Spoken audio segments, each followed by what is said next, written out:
कि पहले तालीम से तुम मोड़ दिए जाओगे, फिर किसी जुल्म से तुम जोड़ दिए जाओगे, फिर किसी जुल्म से तुम जोड़ दिए जाओगे।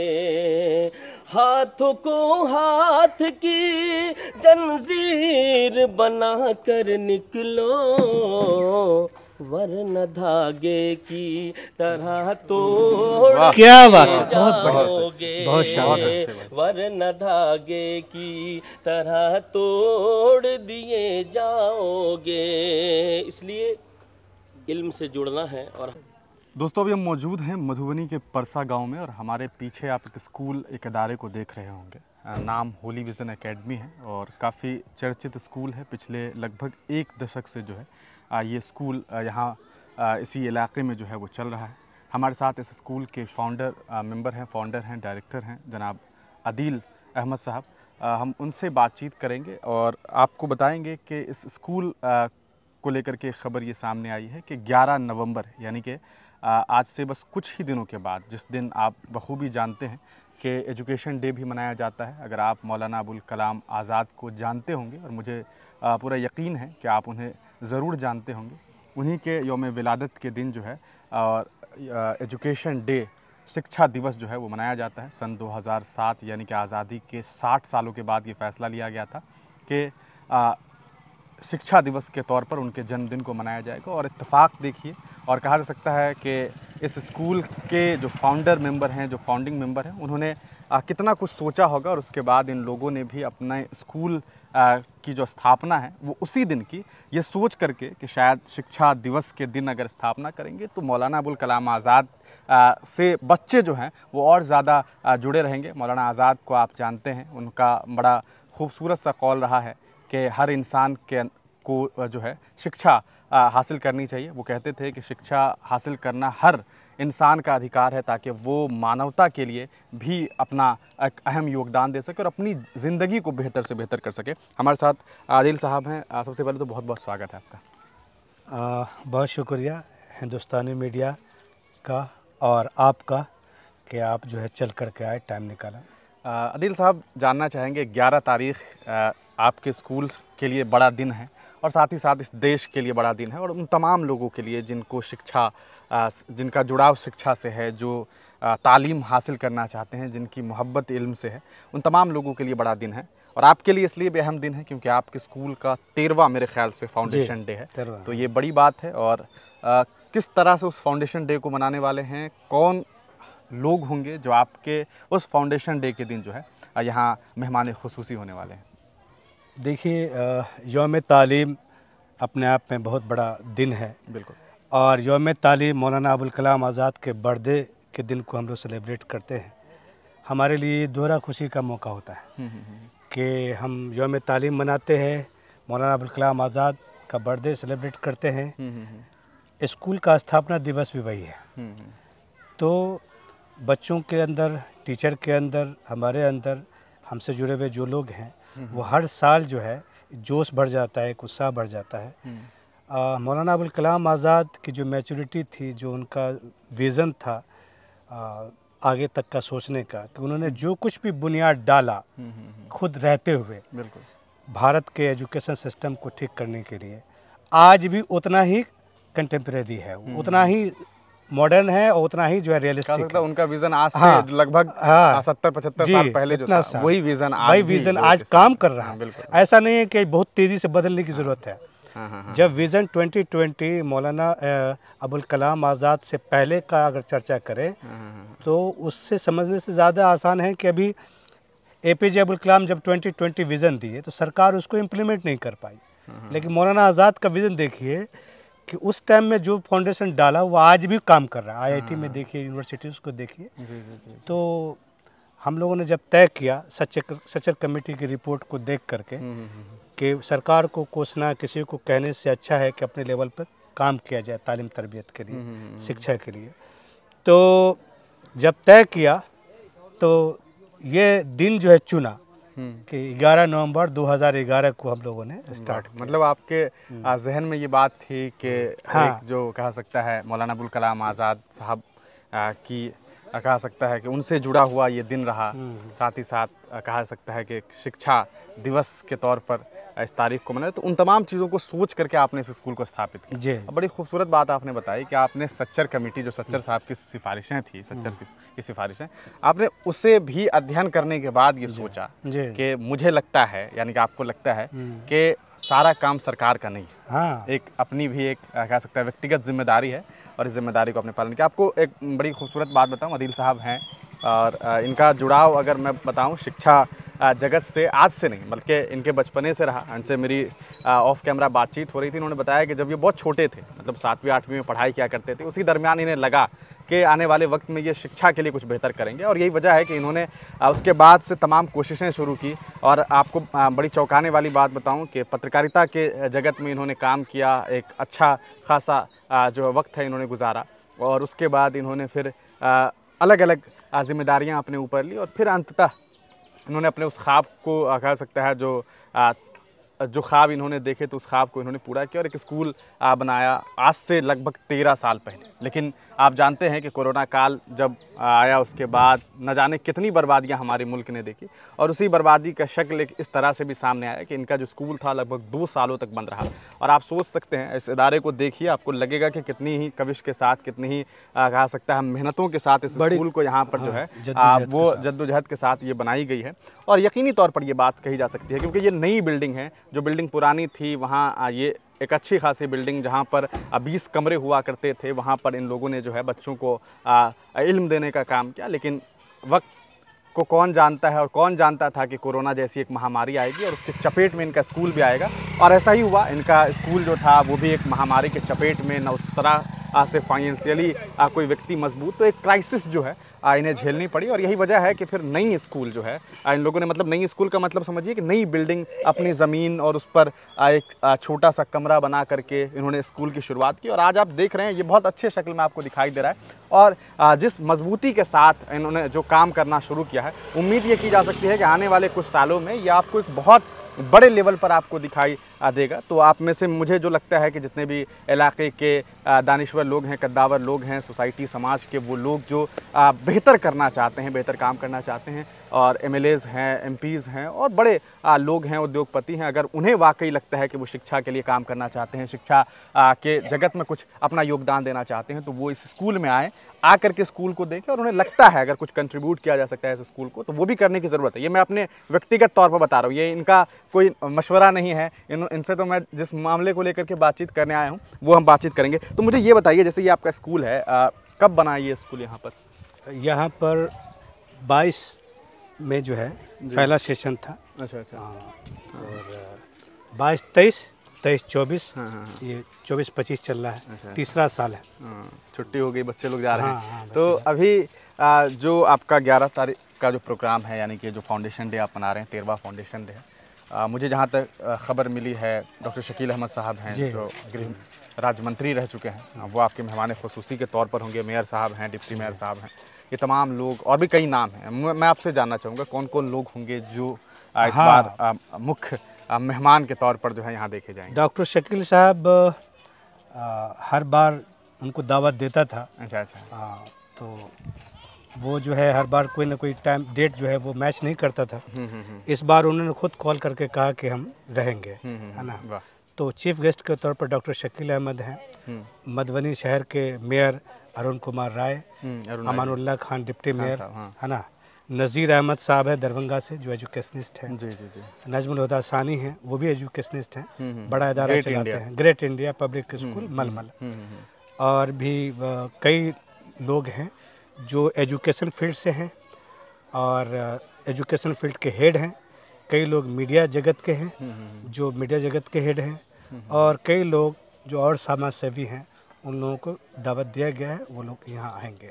चलिए, तो ये हम जो है अभी स्कूल में ही हैं, हम आपको थोड़ा सा कैंपस भी दिखाना चाहेंगे, और चाहेंगे कि कैंपस आपको दिखाएं। ये जो कहा सकता है एक नई शुरुआत है, लेकिन कहते हैं शिक्षा तो लोग नीचे बिछा करके बोरे पर भी हासिल किया करते थे। वक्त के साथ जो है कहा सकता है कि बहुत चीज़ें जो है वो संभली हैं, बहुत सारी चीज़ें जो है मॉडर्न ज़माने में बहुत सारी चीज़ें आई हैं। लेकिन मॉडर्नाइजेशन की अगर आप बात करते हैं तो अभी बड़ी अच्छी बात अदील साहब ने कही कि मौलाना अबुल कलाम आज़ाद साहब ने सोचिए कब 70-75 साल पहले उन्होंने शिक्षा जगत में जो काम किया, एज एजुकेशन मिनिस्टर, चूँकि आप जानते होंगे कि वो भारत के शिक्षा मंत्री रहे, और उसके बाद जो उन्होंने काम किया, आज भी अगर आप उस काम को देखेंगे तो आपको नहीं लगेगा कि उसमें कोई नई चीज़ शामिल करने की ज़रूरत है, क्योंकि उनका जो विज़न था वो विज़न कोई 1-2 साल, 1 दशक, 2 दशक का नहीं, शायद वो सदियों के लिए है। और मुझे लगता है कि उनके उस काम को लेकर के इन्होंने अपनी एक नई शुरुआत की है। और शिक्षा जगत में जो व्यक्ति काम कर रहा हो, वो समझिए कि इस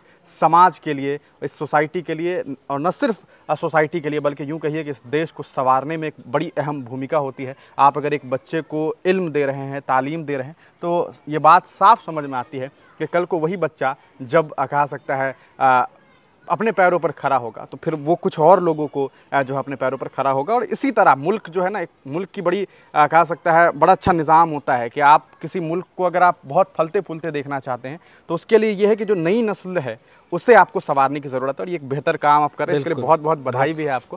तो ये स्कूल का बिल्डिंग है, मैं आपको दिखाऊं, यहाँ पर आप देख सकते हैं 5-7 कमरे आपको दिखाई दे रहे होंगे। और ये इसी, क्योंकि अभी छुट्टी हो चुका है, बच्चे अपने अपने घर लौट चुके हैं, लेकिन चूँकि हम थोड़ा देर पहुँचे थे और मुझे बड़ी खुशी हुई, मुझे पता चला कि ऐसा है, तो मैंने सोचा कि चलो आज चल करके देखते हैं और थोड़ी बातचीत भी हो जाए, आप लोगों को भी मालूम चल जाए कि इंसान किस तरह से काम करता है। आप इन्हें देखिए, आपको बताऊँ कि जो ज़िंदगी में इन्होंने संघर्ष किया, बड़े ख्वाब थे कि बड़ा स्कूल एक बार में खोलेंगे, पैसे एकत्रित किए, सब कुछ किया, लेकिन इंसान महामारी को, हमने आपको एक कोरोना महामारी बताई, लेकिन आपको बताया इनसे बड़ी महामारी इनके ऊपर गुजरी। एक वक्त था इनकी तबीयत काफ़ी ख़राब हुई, करीबन 2010 के आसपास का वो वक्त था, और उस वक्त इनकी तबीयत इतनी बिगड़ गई कि ये चलने फिरने के लायक नहीं थे, इनके हालात बद से बदतरीन हो गए, लेकिन फिर भी ये हारे नहीं, हिम्मत नहीं हारे। और आज इनके जज्बे को सलाम है कि ये धीरे धीरे रिकवर हुए, और फिर इन्होंने सोचा कि आज वक्त की ज़रूरत ये है कि हम ख्वाब ये ना देखें कि हमारे पास 2 करोड़ 4 करोड़ रुपए आए तभी जाकर के स्कूल बनाएंगे। हमारा काम चूँकि शिक्षा के लिए है, हमें लोगों को जो है अपना एक कहा सकता है योगदान देना है, समाज को एक योगदान देना है। तब इन्होंने बहुत छोटे लेवल से शुरुआत की, एक बेहतरीन स्कूल चला रहे थे, लगभग 10 सालों तक, 1 दशक तक स्कूल चलाए। उसके बाद महामारी ने जो है कहा सकता है चपेट में लिया, फिर उसके बाद एक नई शुरुआत की, और उस नई शुरुआत का नतीजा आप देख रहे हैं कि खूबसूरत सी इमारत आपको, जहाँ पर स्कूल की पार्किंग हुआ करती थी। आप ये भी सोचिए, ये बड़ी अच्छी बात इन्होंने बताई, जहाँ पर गाड़ियाँ थी, आज वहां पर बच्चे आके पढ़ रहे हैं। इसे आप इस तरह से भी देख सकते हैं कि एक व्यक्ति कहा सकता है नाकाम होता हुआ दिखाई दे रहा था अपने इस वजह से नहीं कि वो काम नहीं कर रहा था, एक प्राकृतिक कहा सकता है आपदा आई, उसके चक्कर में उसकी वजह से सब कुछ बर्बाद हो गया, लेकिन विफलताओं को इन्होंने जो है अपनी कहा सकता है कमी नहीं बनाई, अपनी मजबूरी नहीं बनाई, और इन्होंने मजबूती के साथ जो है उस जगह पर स्कूल तामीर करवाया जहां पर ये पार्किंग का काम करते थे, स्कूल की गाड़ियां लगी होती थी। आज वहां पर फिर से एक तालीमी अदारा आपको दिखाई दे रहा है, तो ये बहुत खूबसूरत बात है। यहीं से शुरू किया गया है, हाँ, यहीं से शुरुआत कर दिया है जी। फिर आगे मैं मानता हूं कि नर्सरी से लेकर के +2 तक का काम हम करने में कामयाब होंगे, क्योंकि हमारे पास सिर्फ हौसला है जी, हिम्मत है, और कुछ नहीं है। चलिए, तो ये हौसला बहुत बड़ी चीज़ होती है। मैंने जो कुछ आपसे जाना, समझा, सीखा, मुझे लगता है कि वाकई आपने अपनी ज़िंदगी में बहुत झेला भी है, लेकिन चूँकि व्यक्ति जब करना कुछ चाहता है, जब उसके अंदर एक विज़न हो, और अब स्कूल का आपका नाम बहुत अच्छा है, होली विज़न, और आप जानते हैं होली का मतलब ही होता है कि बहुत पाक विज़न है, ख्वाब। आप सोच लीजिए कि उन ख्वाबों को जो है इन्होंने अपने स्कूल के नाम में, स्कूल की सरजमीन पर, आप सोचिए जहाँ पर बस लगती थी, जहाँ पर गाड़ियाँ लगती थी, वहाँ पर आज एक इदारा आपको दिखाई दे रहा है। तो इस बात को बहुत यकीन के साथ कहा जा सकता है कि आने वाले वक्त में ये स्कूल, ये इदारा एक बहुत अच्छे लेवल पर आपको दिखाई देगा, और इसके लिए आपको भी चाहिए कि आप अपना एक अहम योगदान दीजिए। यहाँ आइए, यहाँ जो है अपने तरफ से कुछ अगर आप कोई बात बता सकते हैं, कुछ नए विज़न आप इन्हें दे सकते हैं, तो ये भी आप दीजिए जी। एक और बात बता दें आपको जी, कि इन सब स्टोरी में जो विटनेस हैं वो शाहिद कामरान, हिंदुस्तानी मीडिया के फाउंडर, वो उनको पता है। पहले प्रोग्राम, सबसे पहले प्रोग्राम में हिंदुस्तानी मीडिया के फाउंडर शाहिद कामरान मौजूद थे, तब से वो स्कूल को देख रहे हैं। चलिए यार, आज हम भी यहाँ पहुँच गए हैं। मुझे लगता है कि मैं बहुत देर से पहुँचा हूँ, लेकिन मैं पहुँचने के बाद इस बात के लिए काफ़ी खुश हूँ कि वाक़तन ये बहुत एक अच्छी जगह है और बहुत खूबसूरत तरीके से इन्होंने स्कूल को संवारा है, बहुत कम। और ये हमारे साथ देखिए, ये यहाँ पर तमाम स्कूल के जो हैं टीचर्स भी हैं हमारे साथ। ये नियाज़ साहब हैं जो कि स्कूल में कार्यरत हैं और बहुत अच्छा काम कर रहे हैं, बहुत अच्छा काम कर रहे हैं। बहुत पॉजिटिव जो है इन लोगों का इलाके में, क्षेत्र में जो है इन लोगों को लेकर के जो मैसेजेस हैं वो भी काफ़ी अच्छा है। तो एक विज़न होना चाहिए इंसान के पास, जो इनके पास है, और उस विज़न के ज़रिए इन्होंने बहुत अच्छा काम किया है। यहाँ पे कुछ टीचर्स हैं, आप देख सकते हैं। और अभी फ़िलहाल यहाँ पर किस क्लास तक बच्चे पढ़ाई कर रहे हैं? अभी 5th क्लास तक है। Nursery to 8th class school चल रहा था। अच्छा अच्छा। कोरोना के बाद वो सीनियर क्लास में बच्चे टर्नअप नहीं हुए। कहाँ 20 कमरे, कहाँ 5-7 कमरे में आप स्कूल चला रहे हैं। तो आप नर्सरी टू 5th क्लास तक चल रहा है। तो ये हर साल अपग्रेड किया जाएगा। क्या उम्मीद करें आपके इस स्कूल को लेकर के आज के 10 साल के बाद में किस तरह से आपके स्कूल को देखना? अगर मैं तसव्वुर करने की कोशिश करूं और आप तसव्वुर करने की कोशिश जब करते हैं तो क्या करते हैं? एक मिसाल देना चाहूँगा। चाइनीज़ बम्बू अगर आपने सुना होगा जी, तो चाइनीज़ बम्बू जो है जब लगाते हैं तो 40 दिन तक जी कुछ नहीं होता है उसमें, वैसे ही के वैसा रहता है। तो देखने वाले ये समझते हैं कि मतलब इस बढ़ क्यों नहीं रहा है, लेकिन अगले 40 दिन में वो 40 फीट लंबा हो जाता है। वाह। तो वो जो 40 दिन था पहले वाला, वो क्या हुआ, वो उसके नीचे जाता है। पहले वो नीचे जाता है, अब फिर अगले 40 दिन में वो ऊपर जाता है। तो मैं क्या मानूं कि वो 40 दिन वाला जो फेज है वो निकल गया है? हाँ, निकल गया है। अब जो 40 दिन होने वाला है वो बेहद शानदार गुजरेगा। और यहाँ पर बहुत सारे शिक्षक है। क्या नाम है सर आपका? मोहम्मद अनवर साहब। क्या पढ़ाते हैं आप? इंग्लिश पढ़ाते हैं। इंग्लिश पढ़ाते हैं। कैसा लग रहा है? अल्हम्दुलिल्लाह बहुत अच्छा, बहुत बेहतर है। और इस इलाके में ऐसा स्कूल होना काबिल तारीफ़ है। और पिछले मैं 3-4 साल से मैं यहाँ हूँ, लगभग 4 साल से यहाँ हूँ। और सर का बाकी नियाज़ सर का जो व्यू है, जो स्कूल को लेकर, जो मोटिवेशन और डेडिकेशन है स्कूल को लेकर, ये शब्दों में बयान नहीं किया जा सकता। माशाल्लाह बहुत। इलाके के जो बच्चे यहाँ पढ़ने के लिए आते हैं उनमें क्या क्वालिटी आप देख पा रहे हैं? क्योंकि गाँव ग्रामीण का इलाका है, लोग ये मान के चलते हैं कि अरे शहरों में पढ़ने वाले बच्चे बड़े कामयाब होते हैं। क्या आपको लगता है गांव क्षेत्र के जो बच्चे हैं, हालांकि ये एक मिथ है कि शहरों के बच्चे ये करते हैं, बड़े बड़े जो लोग हैं, बड़ी बड़ी जो हस्तियां हैं वो अक्सर गांव में ऐसे इलाकों से निकले हैं जिसे कोई नहीं जानता है। तो यहाँ के बच्चों में आपको क्या क्वालिटी नज़र आती है? देखिए, जो बात आपने कही है बिल्कुल सही कहा है कि टैलेंट जो है वो जगह नहीं देखती है, टैलेंट कहीं से भी निकला जा सकता है। और यहाँ के बच्चों में जो देखने को मिलता है वो ये कि पढ़ाई को लेकर बहुत क्यूरियस है वो लोग, पढ़ाई को लेकर जो है बहुत ज़्यादा क्यूरियस है। और अगर उनको जिस सांचे में ढाला जाए तो उस सांचे में ढला जाएंगे। तो माशाल्लाह हम लोग मेहनत कर रहे हैं और बहुत अच्छा उम्दा कर रहे हैं। और 11 तारीख को जो यहाँ पे प्रोग्राम होने वाला है उसमें आप आइएगा, उसमें आप बिल्कुल कोशिश होगी। आपका क्या नाम है? जी, मेरा मोहम्मद एजाज। कहाँ आप, यहीं आपका घर है? जी, नहर मंटोला से। अच्छा, आपका घर कहाँ है? जी, मेरा भी। तो मतलब इलाके के लोग भी जो हैं यहाँ पर, इलाके के टीचर्स भी हैं, तो एक बहुत अच्छी चीज़ होती है कि एक तो बगल आस पड़ोस के जो लोग हैं उन्हें भी ये लगता होगा अरे बाहर से नहीं आए हुए हैं, अपने लोग हैं, अपने से पढ़ा रहे हैं। तो ये बड़ी बात है। और मुझे एक चीज़ जान करके बड़ी अच्छी लगी, उन्होंने बड़ी अच्छी बात कही कि जिस तरह से ढाल दे रहे हैं उस तरह से, तो कहते हैं कच्ची उम्र के जो बच्चे होते हैं वो मिट्टी के मानिंद होते हैं, नर्म मिट्टी की तरह। जिस ढांचे में उसे डाल दीजिए वो उस तरह से बन जाते हैं। अगर आपने कभी उन लोगों को देखा होगा जो मिट्टी से जो है वो बर्तन बनाने का काम करते हैं, तो जब मिट्टी सख्त हो जाता है तो बड़ा मुश्किल होता है ये काम करना। लेकिन जिस तरह से यहाँ पर छोटे छोटे बच्चे 5 साल, 7 साल, 8 साल के बच्चे जब पढ़ने के लिए आते हैं तो उनके लिए एक विज़न पहले से यहाँ पर तैयार है, एक कहा सकता है पोर्टफोलियो तैयार है, एक पूरी तरीके से प्रोस्पेक्टस है जिसमें सारी चीज़ें लिखी गई हुई है कि किस तरह से इस स्कूल को संचालित करना है, कैसे ये करना है। तो इस तरह से एक बेहद खूबसूरती के साथ ये स्कूल चलाई जा रही है। 11 तारीख एक बड़ा तारीख़ है, एक बड़ी तारीख़ है, कहा जा सकता है कि इस हिंदुस्तान से काफ़ी बड़ा रिश्ता है। और ये हमारे साथ नियाज़ भाई हैं, और नियाज़ साहब को मैं बहुत पहले से जानता हूँ और मुझे लगता है कि न सिर्फ ये एक शिक्षक हैं बल्कि एक बहुत खूबसूरत से शायर हैं। अक्सर कई मंचों पर मैंने इनसे मेरी मुलाकात हुई है। तो मैं इनसे तो यही कहूँगा कि भाई 4 मिसरे जो हैं आप स्कूल में जो बच्चे पढ़ाई कर रहे हैं उनके लिए आपके, क्योंकि आपसे मैं ज़्यादा बात करना चाहूँगा नहीं, शायर लोगों से वैसे भी ज़्यादा बातचीत नहीं होनी चाहिए, क्या कहेंगे कुछ?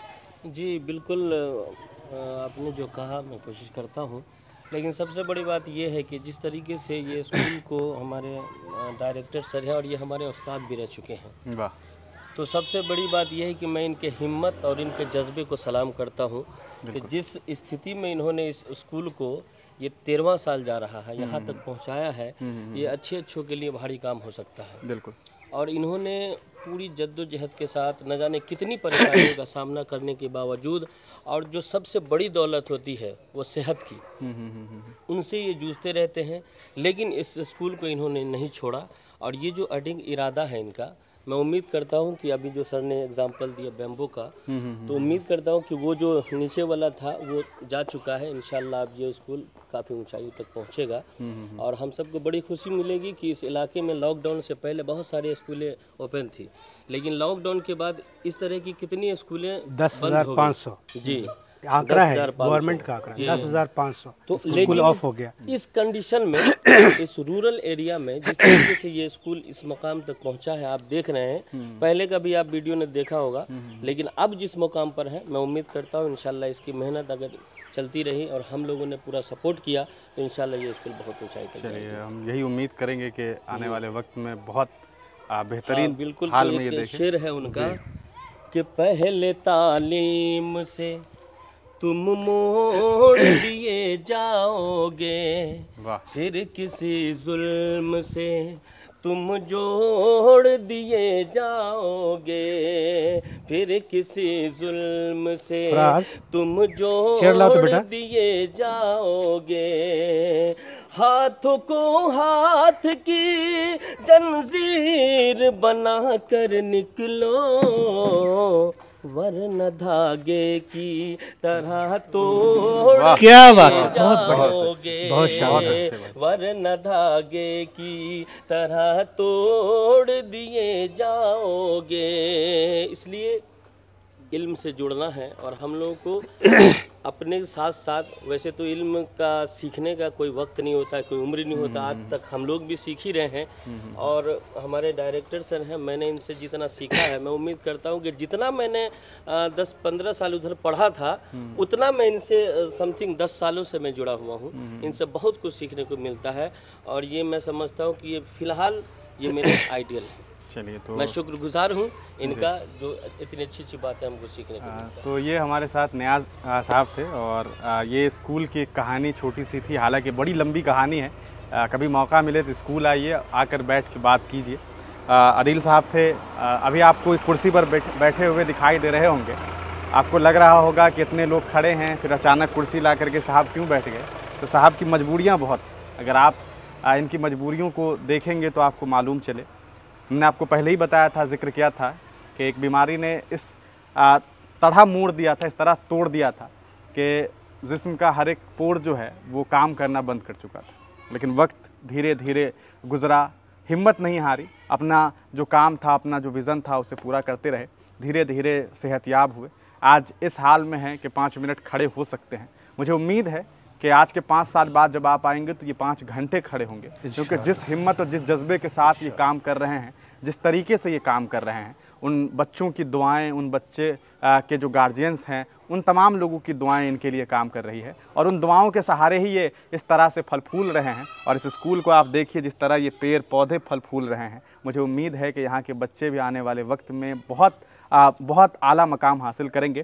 तो आप तमाम लोगों से हमारी यही अपील है, अगर आप मधुबनी के आसपास में हैं तो 11 तारीख़ को यहाँ ज़रूर शिरकत करिए। एक खूबसूरत सा प्रोग्राम, मौलाना अबुल कलाम आज़ाद की यौम पैदाइश के दिन जो है इस स्कूल का फाउंडेशन डे भी मनाया जाता है। तो आप तमाम लोगों को चाहिए कि उस दिन यहाँ ज़रूर आइए, ताकि आप भी आपके अंदर भी वो मोटिवेशन आ सके कि आप कैसे काम कर सकते हैं।